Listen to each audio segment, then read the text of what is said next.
start, and then I'll take it from there. The project was the design, the setting for the second ICP triennial of photography and video, which was up from September 2006 and came down just at the beginning of this year. And this is an early sketch, one of the early sketches of what we began to call Ecotopiaries, which is obviously a smash up of the title of the show, Ecotopia, as well as topiary, which is what we started to call the sort of intervention sort of after took a look at it in space. And the exhibition featured the work of about 39 contemporary artists selected by a team of 4 curators. And it featured, as the title suggests, the material is considered and reconsidered natural nature in its broadest sense in this age of undeniable climactic change. And it sort of turns kind of whimsical, bleak, science fiction. And when we asked in one of the earlier meetings with the head curator, Brian Wallace, some sort of throw out or early adjective, what he came up with, almost a little bit surprisingly, but I think it made sense, was the word pop. And I think the intent was that whatever the setting would be was not actually to mimic the heaviness of some of the material, but actually to provide an optimistic counterpoint to it.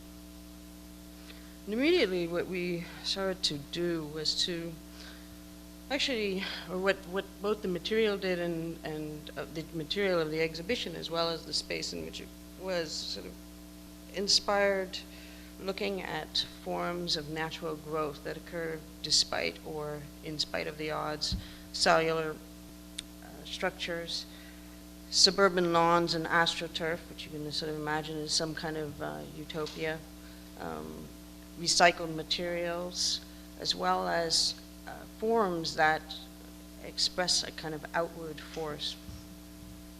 We also looked at the space, and this is a view as we walk into the galleries, and it's not our show, but one that was up sort of as we were starting the project. And you notice that there were these kind of designed moments, for example, a column that is quite close in front of the wall, a ceiling feature that took us, I think, a good month and a half to realize it was probably inspired by a cloud.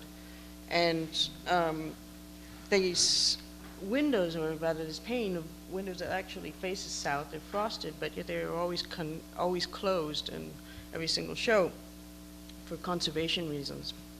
And we thought that we wanted to both look at a commentary on these galleries and also just reactivate it. So this was the earliest sketches of us, were sort of almost before we even thought about the practicality of what we would build or how we would build it, which were these kind of forms or oozes or pods or whatever growing out of these interstitial spaces that we identified within the galleries.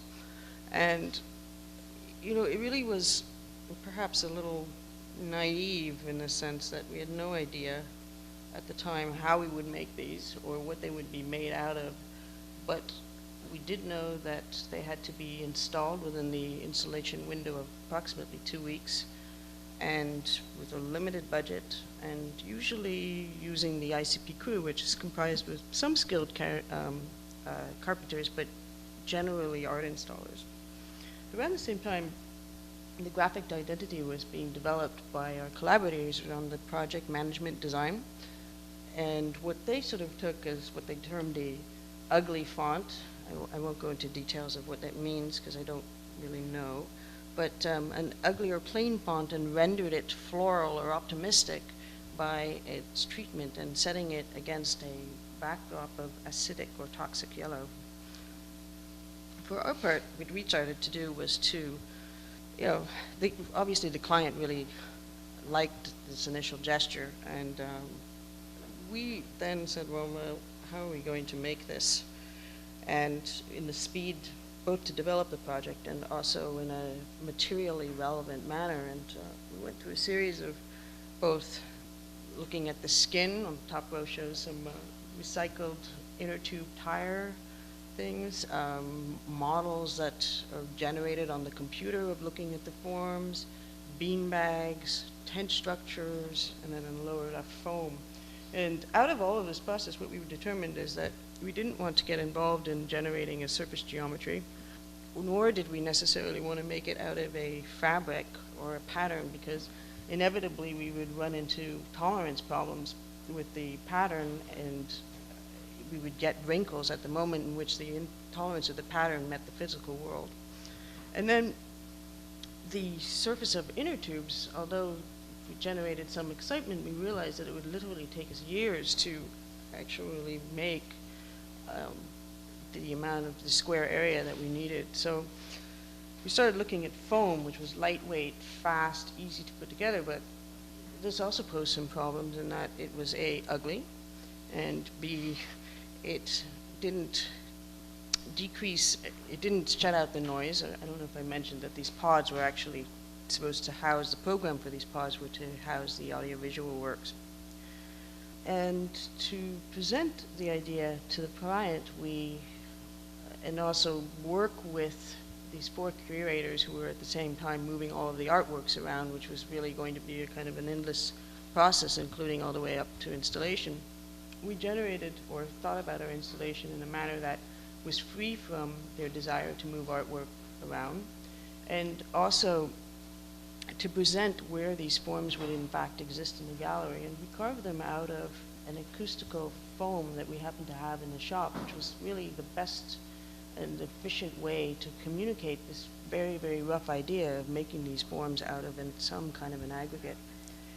And this is the final family, which comprised of audio-visual rooms, screens, seating, monitor pods, and there was something, I would say, ugly. Actually, when we brought the model in, everybody said, "Oh, wow, they are so ugly." But it was actually, at the same time, really generated quite a bit of excitement, and consequently, we sort of had to make these things real. So that sort of going, and also picking up on the foam, that sort of led us to start investigating much more, looking at darker foam, which would address the light issues, and then finally settling, and this was a real sort of watershed moment on the project, on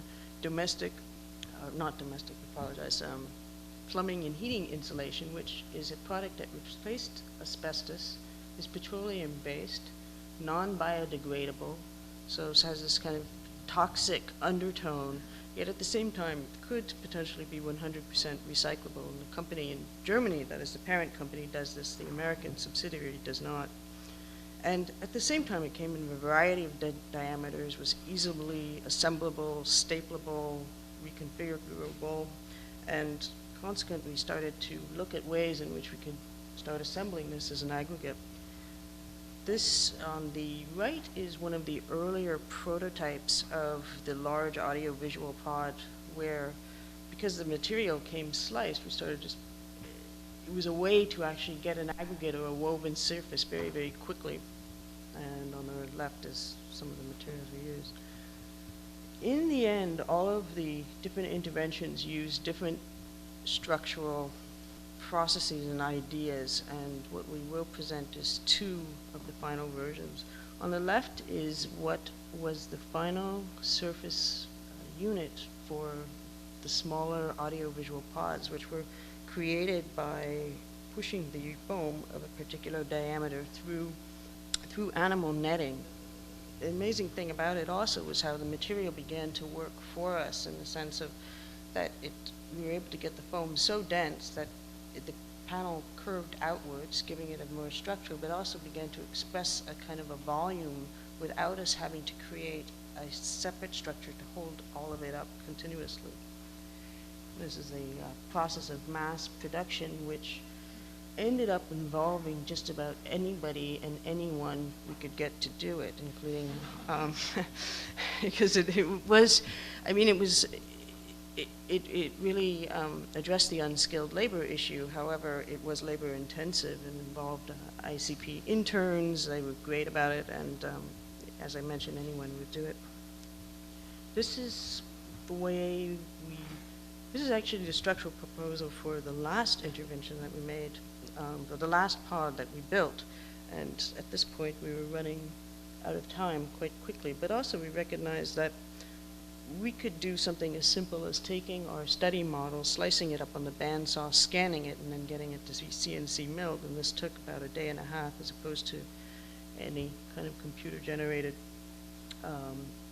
tweaking the form more. So this is the installation process that took just about 10 hours. The final installation for this one. So this an early sketch and wireframe model, not on the computer but all done analog, of the large audiovisual pod that had to have a bench in it for people to sit on to watch the video.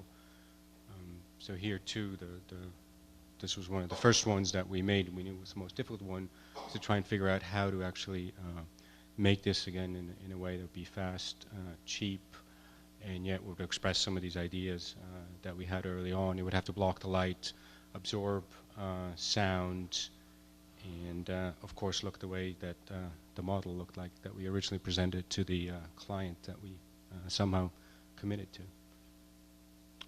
These are some drawings that Ken, who was really instrumental in getting all of this done in a very short time, did to sort of geometricize the initial model so that we could reduce the number of things that steel rods that we were going to bend, so we wouldn't have to make 1,500 different pieces that all would have to be labeled, or that we would have to do a great deal of measuring during the short installation time.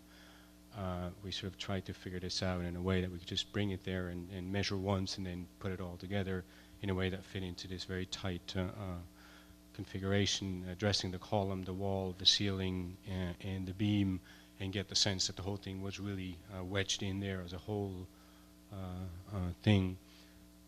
These are photographs are showing how we're making the skin panels. Instead of using chicken wire, we used aviary netting in order to make the skin flexible. Roughly figured out what the panel sizes would have to be, and then made this table as a way to weave, or what we called weaving these panels, which really was stuffing these pieces of this insulation into this. On the right, you see one of the finished ones. Here too, by simply making it very dense, we figured out that it actually would start curling up in one direction. So we started controlling that, or using that to our advantage, and actually making the finished shape again to get the fullness of that shape in the end. This is actually, most of this was done in our office process over the last sort of 6 or 8, or maybe it was 4 weeks. It's hard to remember now. We had 2 shifts going, starting in the morning until late at night, and it was wonderful. We were trying to do our other work, ticking away at our computers while we had 3 or 4 people sitting around this table, sort of getting to know each other while doing this work. This is one of the panels rolled up out in the hallway, ready to go. You can see how it just really, by the geometry of the pieces and the netting, curled up on itself. Assembly, then from left to right, top to bottom, the pieces for the bench. One of the requirements or restrictions was we could not attach to the floor. I think we were allowed to attach to the wall, but not to the floor. So we tried to figure out the geometry and everything with the bench so that that would counteract the weight of the whole construction, so that we wedged it in, everything would hold in place. You see how the panels are then put on the very thin wire frame, and next shot then you see the finished pod from the outside. What's great about this, because it was netting, it was flexible, we could put it taut. We didn't have to be too precise about putting it on, because we were able to stitch it together and fill in the gaps, really like a big old sweater, sort of stitching it together where it had holes to really get that full shape. This slide here now shows sort of the palette of for the whole exhibition that we ended up using, using different diameters, different, I think we used different brands too, in order to get the different textures and really trying to only use that one material to do everything from seating to wall screens. You see on the upper right shot now of what we did with the window screen to block out some of the light, yet activate that. On the bottom left-hand corner was part of the window display. In the middle, the blue light coming through, that was a screen to block off some of the light and noise in one of the projection areas, varying how long they would be, making them all the same, or in the weaving parts, using different thicknesses or different width. So really with a very cheap, simple material, trying to do a lot.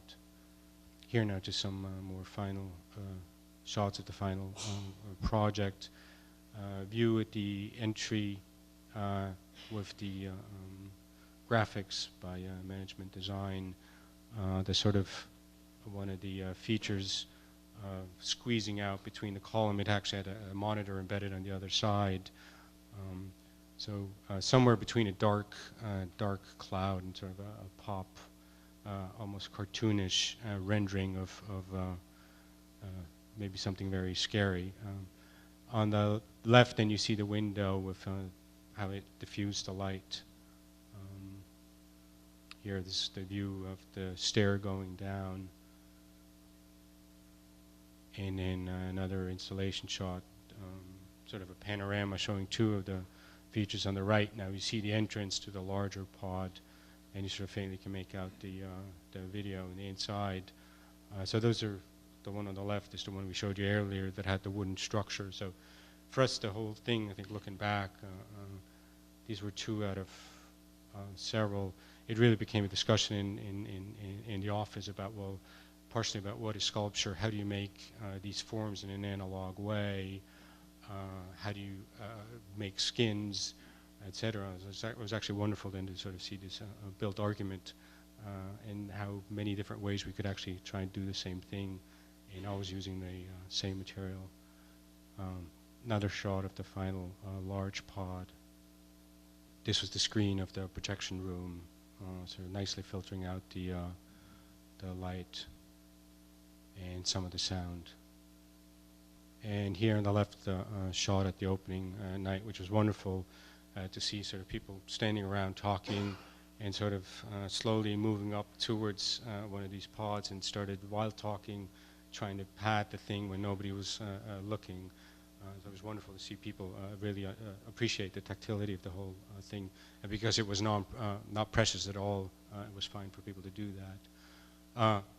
Just on the right too, all this obviously involved a lot of people, very dedicated people that we want to thank. Really was a lot of labor. That's it. We also want to thank the Architecture League for having us. Thank you.